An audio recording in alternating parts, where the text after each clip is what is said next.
غور کے ساتھ سورہ مومنون کی ان ابتدائی آیات پر غور کرنا چاہیے۔ رب فرماتا ہے قد افلح المؤمنون، تحقیق مومن کامیاب ہو گئے۔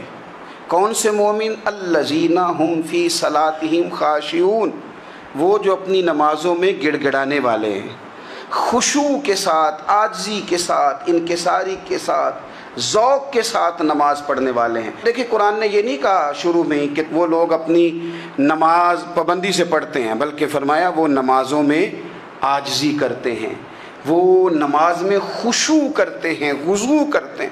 نماز ہم بھی پڑھتے ہیں، ڈھیر سارے لوگ ہیں جن کا یہ مطالبہ ہے کہ میرا نماز میں دل ہی نہیں لگتا۔ پہلی بات تو یہ ہے کہ دل نہ بھی لگے تو نماز پھر بھی پڑھنی ہے، اور دوسری بات یہ ہے کہ دل لگانے کو بھی تو کچھ انسان کے پاس چیزیں ہونی چاہیے نا، کوئی ضروریات ہوتی ہیں۔ سب سے پہلی بات یہ کہ مسئلہ نماز کا نہیں، مسئلہ اہمیت کا ہے۔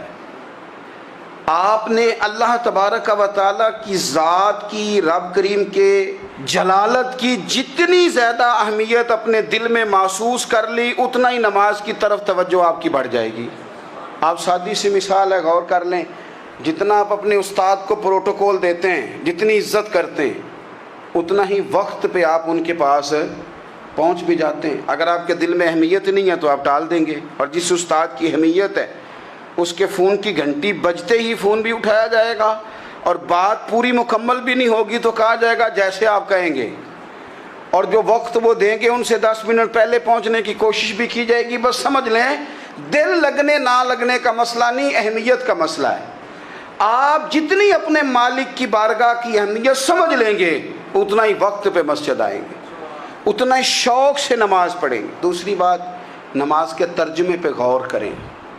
آپ یقین کریں اگر نماز کا ترجمہ ہمیں آ جائے نا تو ہمیں تو یوں لگے کہ ہم تو اپنے مالک کی بارگاہ میں عرض و معروض کرنے حاضر ہوئے ہیں۔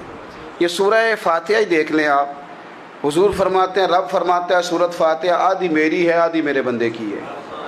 جب اس نے کہا الحمدللہ رب العالمین الرحمن الرحیم مالک یوم الدین ایاک نعبد و ایاک نستعین، جب یہاں تک وہ لفظ کہتا ہے تو یہ حصہ میرا تھا۔ اس نے اپنے رب کی تعریف کی، اور جب کہا نا اس نے اہدنا الصراط المستقیم، اب بندے نے التجائیں شروع کر دی۔ اس نے کہا کہ مالک بھی تو ہے، رحمان بھی تو ہے، رحیم بھی تو ہے، عبادت بھی تیری کرتے ہیں تو مدد بھی تو تجھی سے مانگنی ہے نا۔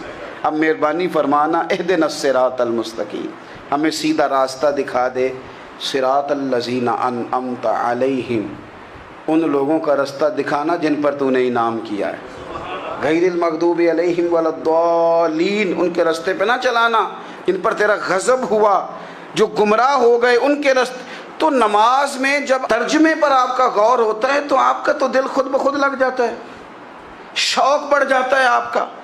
تو اتنی چیزیں ہم زندگی میں یاد کرتے ہیں، تو اگر ترجمہ بھی نماز کا یاد کر لیں اور پھر شوق سے پڑھیں تو آپ یقین کریں طبیعت کھنچی چلی آئے گی۔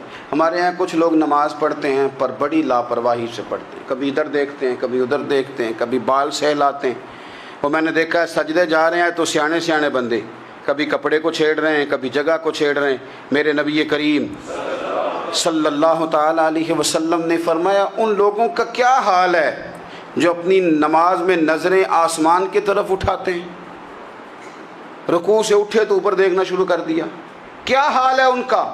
اور پھر حضور نے ایک موقع پر تو سختی فرمائی، فرمایا جو نماز پڑھتے اپنی نظریں آسمان کی طرف اٹھاتا ہے وہ باز آ جائے، ورنہ ایسا نہ ہو کہ رب اس کی آنکھیں ہی چھین لے، وہ باز آ جائے اس کام سے۔ خشوع کے ساتھ نماز پڑھے، عاجزی کے ساتھ نماز پڑھے، اس کا دل لگا ہوا ہو نماز کے اندر۔ میرے نبی پاک صلی اللہ تعالیٰ علیہ وآلہ وسلم کے غلام حضرت انس بن مالک رضی اللہ تعالیٰ عنہ فرماتے ہیں کہ رسول پاک صلی اللہ علیہ وسلم نے مجھ سے فرمایا تھا کہ بیٹے نماز میں ادھر ادھر دیکھنے سے بچو، کیونکہ فرمایا نماز میں ادھر ادھر توجہ کرنا یہ بندے کو ہلاک کر دیتا ہے، ہلاکت ہے اس میں اگر تم نے ادھر ادھر توجہ کی۔ نماز تم مالک کی بارگاہ میں کھڑے ہو اور تم دیکھ ادھر ادھر رہے ہو۔ تو ایک تو نماز عاجزی کے ساتھ، پھر فرمایا والذین ہم عن اللغو معرضون، وہ لوگ جو فضول باتوں سے، لغویات سے اپنا منہ پھیر لیتے ہیں، فضولیات سے۔